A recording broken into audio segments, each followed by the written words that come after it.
सुप्रभात, good morning. कैसे हैं आप सभी? बहुत अच्छे होंगे। मैं हूँ आपकी Asha Sharma in live with me से। मेरा फेसबुक है आशा शर्मा और मेरा इंस्टाग्राम है आशा शर्मा 20। तो चलिए हम सुनाते हैं आपको हमारे साथ में जो बीता हुआ उसका पल का किस्सा जो एयरपोर्ट पर हमारे साथ हुआ। हमको जाना था उड़ीसा, जहाँ से हमने दिल्ली से भुवनेश्वर की पकड़ी थी, उड़ीसा जाना था। तो उड़ीसा के लिए तो डायरेक्ट ट्रेन है, तो हम भुवनेश्वर एयरपोर्ट के लिए दिल्ली से फ़्लाइट पकड़ने की कोशिश की। तो 4 तारीख को जैसे ही हम शाम को पहुँचते हैं, कोई मैसेज नहीं, कोई कुछ नहीं हमारे पास कि भाई कैंसिल हो गई है, क्या हो गया है, कुछ नहीं। फ़्लाइट के बारे में कोई हमको सूचना नहीं मिली। और जब हम एयरपोर्ट पे पहुँचे 3 घंटे पहले, 3 घंटे पहले के बाद में फिर मेरा हमारा बेटा साथ गया। तो बेटा ने कहा पता करके आते हैं हम कि आपकी फ़्लाइट कितने बजे और कौन से गेट नंबर से जाएगी। ठीक है, उस बारे में पता करने जाते तो काउंटर पर पूछते तो मालूम पड़ता है कि फ़्लाइट जा ही नहीं रही है, कैंसिल हो चुकी है, कैंसिल हो गई है। तो मेरे बेटा ने मोबाइल देखा, मोबाइल में कोई मैसेज वगैरह नहीं, उनको दिखाया कि इसमें तो कोई मैसेज ही नहीं आया, कैंसिल कैसे हो गई है। और हम घर से आ गए इतनी दूर तक, एयरपोर्ट तक इतना। तो वो कह रहे देखो जी अब फ़्लाइट कोई है नहीं है, आगे भी कोई नहीं है। तो बेटा कह रहा है हम क्या करें कि आप रिफ़ंड ले लीजिए।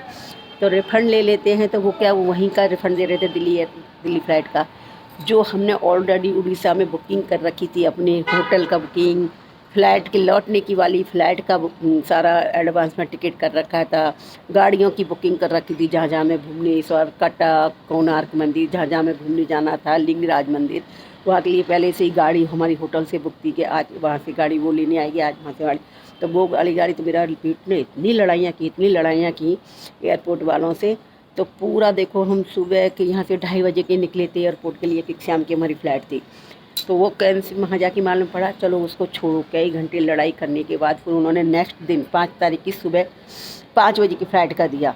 तो हम पूरा दिन नहीं सो पाए, पूरी रात नहीं सो पाए। फिर रात को 1:30 बजे फिर निकले हम गुड़गांवा। तो गुड़गांवा ही रुक गए थे हम, कि मेरी बहू का मायका है। तो हम बहू भी बेटे भी साथ गए थे। तो वहाँ मैंने कि तुम भी मिली आना। तो उनको इसलिए हम ले गए, नहीं तो जाने थे, तुम मिलते आना अपने मम्मी पापा वगैरह से और हमको छोड़ आना। तो हम रात को वहाँ केवल 1 घंटे रुके मुश्किल से। फिर रात को एयरपोर्ट से वापस आए 1-1:30 बजे। फिर हमको 2:30 बजे फिर निकलना था। तो सोना तो क्या था। फिर निकले तो मालूम पड़ा कि वहाँ पे फिर कोई फ़्लाइट नहीं जा रही है, कि लेट जाएगी, कि 7 बजे जाएगी, कि 6 बजे, ऐसे ही करते रह गए, कोई फ़्लाइट नहीं जा रही। इतना हंगामा हो रहा भाई, पहली बार देखा मैंने। यूट्यूब पे छोटी सी वीडियो डाली भी है मैंने। इतना हंगामा देखा मैंने, पहली बार देखा कि बस स्टैंड भी फेल हो गया भाई साहब। वहाँ उसके आगे देख कर नज़ारा, बेचारे इतनी दूरों से फ़्लाइट आ गई हैं जिनका उनका सामान नहीं आया, 3-3 4-4 दिन से वो सामान की वजह से पड़े हैं, उनके डॉक्यूमेंट वगैरह। कोई नेशनल खिलाड़ी था, वो अपने भविष्य को उज्ज्वल बनाने के लिए बाहर जाना था उसको, तो वो नहीं जा पाए, उनकी कैंसिल। किसी को शादी में जाना था, कोई खुद दूल्हा शादी वाले दिन वहाँ पहुँचना था 1 दिन पहले, तो वो शादी के लिए नहीं पहुँच पाया, कैंसिल होती गई, कैंसिल हो गई। लेकिन कैसे कैसे करके पता पड़ा कि कोई बाहर से इंटरनेशनल फ़्लाइट आ रही थी, वो भुवनेश्वर जा रही थी।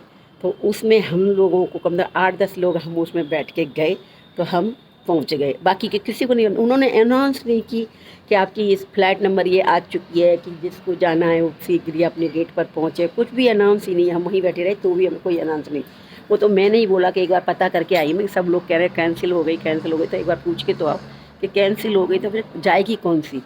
तो कोई भी नहीं जा रही। तो भाई साहब हम तो जैसे जैसे गाड़ी में बैठ गए, अंदर बोर्डिंग पास चेक करा के गाड़ी में, बस वहाँ जो होती है एयरपोर्ट पर अंदर छोड़ती है, मतलब जहाज के पास, तो वहाँ बसें चलती है, उस बस में बैठा दिए। अब बस में बैठकर हमको 5-10 मिनट हो गए, वो बस ही ना चले, ना तो कोई सवारी उसमें आए 5-6 के अलावा, और ना कोई चले। फिर हमने उससे पूछा कंडक्टर बस वाले से कि भैया बस कब चलेगी। मैं कही सवारी भी आपकी नहीं आ रही, कब आएंगी ये। तो वो कह रहे मैडम जी ऐसे हम नहीं चला सकते, क्योंकि हमको वहाँ से वो इशारा करेंगी, मतलब वो बताते दिखाते, जैसे उसके फ़्लाइट के लिए लाल झंडी सी वो दिखाते रहते, लाइट सी, ऐसे वो कह रहे हमको इशारा करेंगे तभी हम बस चला सकते, वरना नहीं। फिर अच्छा, तो मेरे हस्बैंड बोले कि ऐसा ना हो फिर कैंसिल हो जाए, बस में बैठे बैठे हम फिर बाहर निकल जाएँ। लेकिन नहीं, ऐसा नहीं होगा, मैं हूँ तो ऐसा नहीं होगा, ऐसा ही होगा। जैसे ही हमने बोला, उसने हमको, कंडक्टर ने बताया कि ऑर्डर देंगे, तो वहाँ से ग्रीन उनको मिल गया। तो ये हमको ले जाके उसने बहुत दूर जाके जहाज पे छोड़ा, मतलब वो अंदर ही अंदर ना एयरपोर्ट, हम खिड़की गेट से निकल के भी हमें बस जहाज तक पहुंचाती है। ये नहीं कि डायरेक्ट हम जहाज में पहुंच जाते, नहीं, अंदर ही अंदर घुमा के, चाहे पास में हो चाहे दूर हो, वहाँ एयर बस चलती है अंदर, तो उस बस से वो फ़्लाइट तक हमें पहुंचाती हैं। फिर हम फ्लैट में पहुंच गए। फ्लैट पहली बार देखी, बहुत बड़ी फ्लैट पहले मैं कितनी बार बैठ गई हूँ, ऐसी बात नहीं, मैं बहुत बार, मैं अभी भी मैं छठी बार गई थी शायद। तो मैं सबसे पहले फ्लैट में गई थी श्रीनगर। श्रीनगर के बाद में गई मैं जम्मू कश्मीर। वो जम्मू कश्मीर क्या नाम है ये, अरे पोर्ट ब्लेयर, पोर्ट ब्लेयर घूम के आई थी। उसके बाद इंदौर, कितनी बार मैं चली गई फ्लैट में। तो देखिए जिस फ्लाइट में जो मैं गई थी वो इतनी बड़ी और इतनी शानदार, पहली बार देखी। तो शायद मुझे लगता है वो बाहर की थी, इंटरनेशनल फ़्लाइट थी वो, इसका नाम ही इसलिए इंटरनेशनल होता है। तो उससे हम भाई साहब भुवनेश्वर पहुँचे और इतनी अच्छी पहुँची, भगवान की दया से कोई जंगा नहीं। लेकिन मालूम पड़ा जैसे हमारी फ़्लाइट निकल गई ना, उसके बाद में दिल्ली में सारी फ़्लाइटें उन्होंने कैंसिल कर दी, कोई भी फ़्लाइट नहीं उन्होंने दी, सबको रद्द कर दिया गया। तो सुनने में आया, फिर मैं समाचारों में देखा, हम पहुंच गए वहाँ। तो वहाँ तो हमारी होटल वगैरह बुकिंग थी, हमें वहाँ परेशानी नहीं हुई।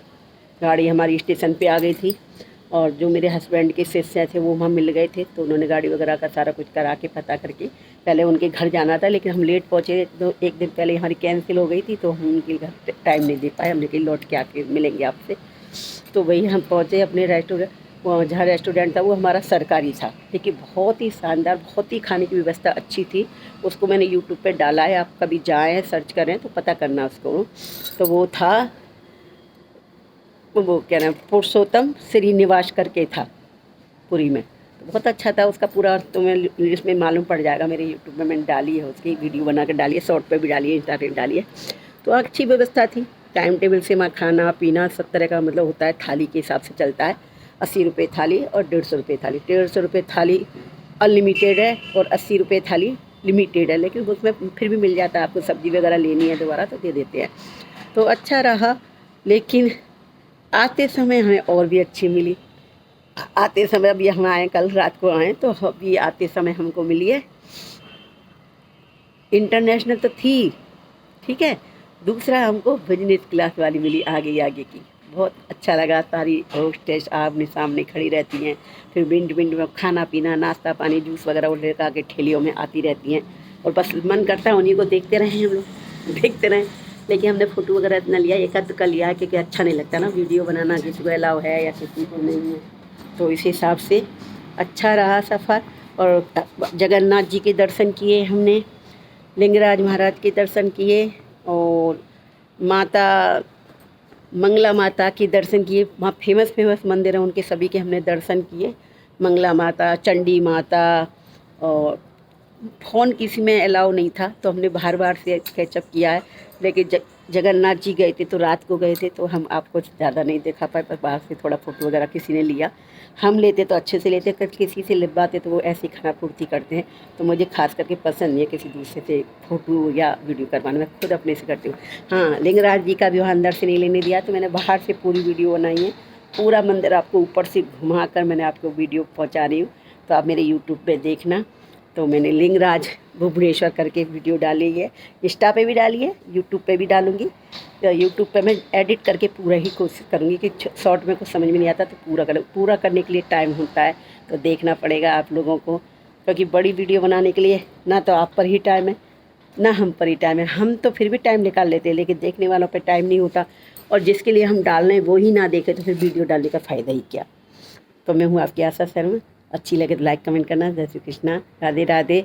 लेकिन जो अनुभव हमने ये फ्लाइट का देखा, कितना दुखी देखा लोगों को, बेचारों को ज़मीनों पे पड़े, मतलब जो बिस्तरों पे गद्दों पे, इतने डल्लब की गद्दों पे सोने वाले वो बेचारे बिगर फर्श पे ही ऐसी बिगर चद्दर बिगर उसके 3-3 दिन से पड़े हैं कि आज हमारा सामान आ जाए, आज हमारी फ़्लाइट मिल जाए। बेचारे दूर से, हम तो खैर दिल्ली से जा रहे थे, लेकिन कोई जयपुर से आके फ़्लाइट पकड़ रहा है, कोई और कोई भरतपुर से आके फ्लाइट पकड़, कोई मथुरा से पकड़ रहा है, कोई डायरेक्ट कहीं से है नहीं ना, दिल्ली से कनेक्ट करनी होती है, कोई बेंगलोर जा रहा है, कोई कहीं जा रहा है। तो वो नज़ारा देख कर ना हमें तो केवल यही था कि कोई बात नहीं है, हम भूखे प्यासे हैं, लेकिन उन लोगों का तो सब कुछ है, पैसा भी नहीं है, सारा कुछ उसमें है, पैक हो गया है, क्या करें क्या नहीं करें। तो भाई साहब मैं तो अपना सूटकेस दोनों लगे और तीनों बैग जो भी मेरे पास, मैं तो सब अंदर फ्लैट में लेके गई, मैं बाहर कुछ भी नहीं लेके गई। उन्होंने बोला था कि इसको लगेज में लगा देना, मैं नहीं भाई, मेरी दवाई था। और मैं तो साई इंसुलिन भी, खाना भी घर से बना, आते समय तो मैं खाना भी पैक करके लाई थी घर से, मैंने खाना भी फ्लाइट में खाया। पानी की बोतल भी बड़ी वाली 2.5 लीटर की लेके आई। वो कह रहे थे चेक इन वाले की ले जाने नहीं देंगे। मैंने कहा भैया ले जाने देंगे नहीं, आपकी फ़्लाइट कैंसिल हो जाए बाई चांस तो हम दवाई दारू कैसे लेंगे, क्योंकि हम शुगर पेशेंट हैं और दवाइयाँ हम इतनी खाते हैं। तो पानी आप फ्लैट में बैठेगी तो ही तो मिलेगा ना, उसके बाद तो हमें पानी अपना चाहिए। तो उन्होंने कहा ठीक है, तो कोई ने टोका नहीं, ले आए।